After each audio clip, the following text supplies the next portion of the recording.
In this video, we're going to go over a few simple reasons as to why your Windows install can't find that SSD. The M.2 socket right over here is very easy to slide into, but at the same time incredibly difficult. So first off, before you slide in a drive here, make sure you have removed the M.2 screw.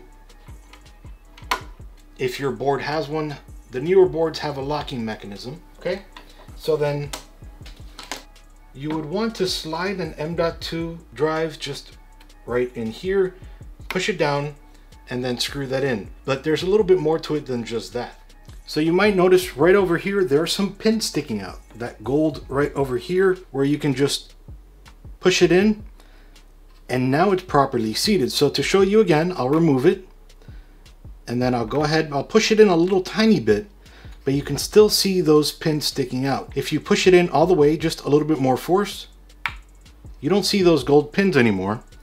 And now you can push down your M.2 SSD, screw it in, and that's good. It should show in the BIOS, but there's a little bit more to it than just the way you physically installed it. Now for this one, we're going to have to go to the motherboard manufacturer's website. You would type up here, Asus TUF Z690 Plus Wi-Fi, and this will be the DDR5 board. Mind you, it could be whatever motherboard you have. This is a quick, easy way to find it. So then right over here, this is the D4 board, and this is the D5 board, the DDR5 variant, and that's what I'm installing on. But you would find that whatever you want to type in here, maybe EVGA X570 dark motherboard, then we could find that over here. But we go to your motherboard manufacturer's site. Here they're going to talk about the tech specs, reviews, support, all the information about your motherboard. So then over here we go to the support site. One of the very first things I highly recommend you do is update the BIOS to the latest version. One of the reasons I recommend coming in here to flash your BIOS is improve system overclocking stability, but you may not overclock.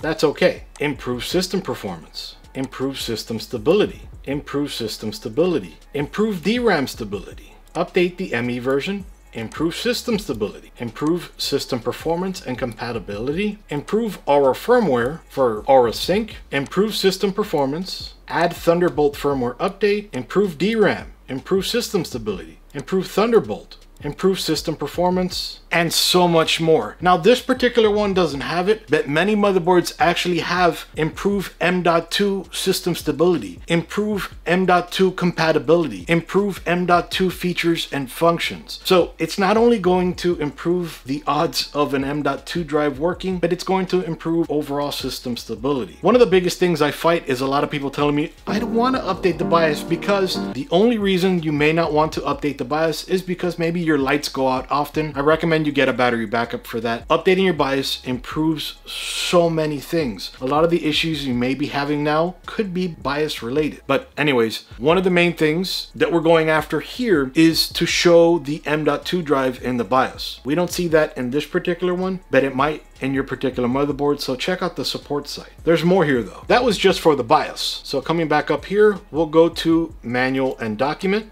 and then we'll look for the user's manual. For me, it'll be English. Download it. So then scroll down a little tiny bit. We'll have the M.2 installation. And then sometimes it might be a little bit more difficult to find. So we'll do a Control F and search for the word M.2. This is what I was looking for. So the very first M.2 slot on this particular motherboard supports PCIe 4.0 by 4 and SATA modes, while the second one supports PCIe 4.0 by 4 mode, and the last one supports PCIe 4.0 by 4 mode. So these two, depending on how they worded it, may not work with SATA M.2 drives. Now you might be confused. I thought all M.2 drives were SATA. They are, but they aren't. So these are the types of M.2 drives that we're used to today. There's only one notch right over here. But originally, they were like this. They had two notches for the B and the M on the motherboard. Now this is an NVMe M.2 SATA drive, so it is a little bit faster than typical SATA M.2 drives, which capped out at about 600 megs per second, whereas this one is a little bit faster because of the NVMe and the way it manages larger files. This one could have a potential issue on that top slot. So just another thing to take mention is newer boards will more better support M.2 like this with only one notch they might have issues with the older standard, the B and the M on there.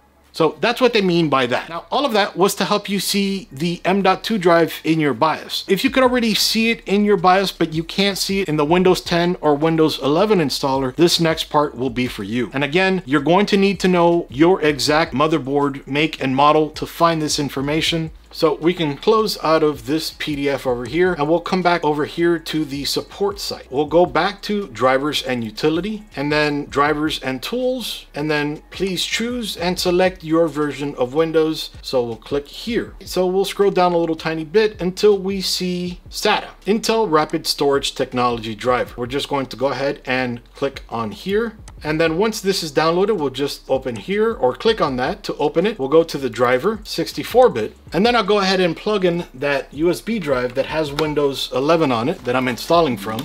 We'll just open it up here, continue without scanning. Right over here, we're going to see 5 files. Right click here, copy. Then we'll come back to our thumb drive and we'll right click here. We'll click new and folder. And then we could just name this one SATA. And then we're going to paste those drivers here. This particular motherboard is a Z690 chipset. It's going to mainly depend on your chipset, be it an X570, B550, Z690, Z790, whatever chipset your motherboard has, you're going to want to go to the support site for your motherboard and download the SATA drivers for it. It could also be called the RAID drivers, and the location could be slightly different inside of that zip file that we navigated to. If you have any questions on it, go ahead and comment down below. I reply to everyone. And that's all we need right over here. So now we're done here, and let's go back to that other computer with this Windows 11 thumb drive. So now after having plugged in that thumb drive, we'll click on load driver, browse. Now we'll go to that thumb drive and then we'll go to SATA. Depending on where you grabbed those files from that zip file and where you put them on the thumb drive, your location may be different. And then we'll click OK here.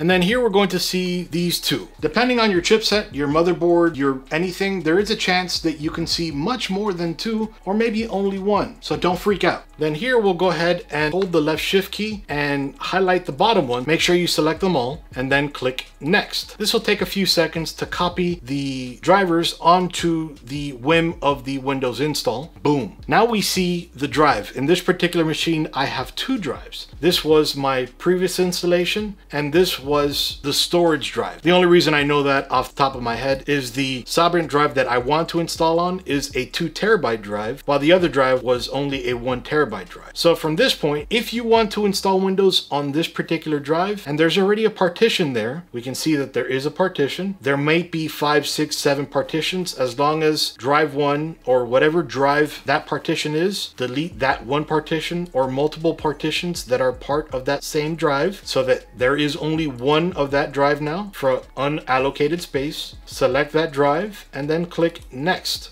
So that's it. Easy enough. It was either a BIOS change, a BIOS update, or drivers causing your drive not to be seen in the installer. So if you have any questions, comments, or concerns, as always, please do check out the link below. Now, if you want a more detailed video on how to install Windows and all that good stuff, go ahead and check out the video up above. In here, I show you not only how to install an M.2 drive, but I show you how to go through the entire Windows install and then how to install drivers and all that stuff. Iggy with ThisBytesForYou out.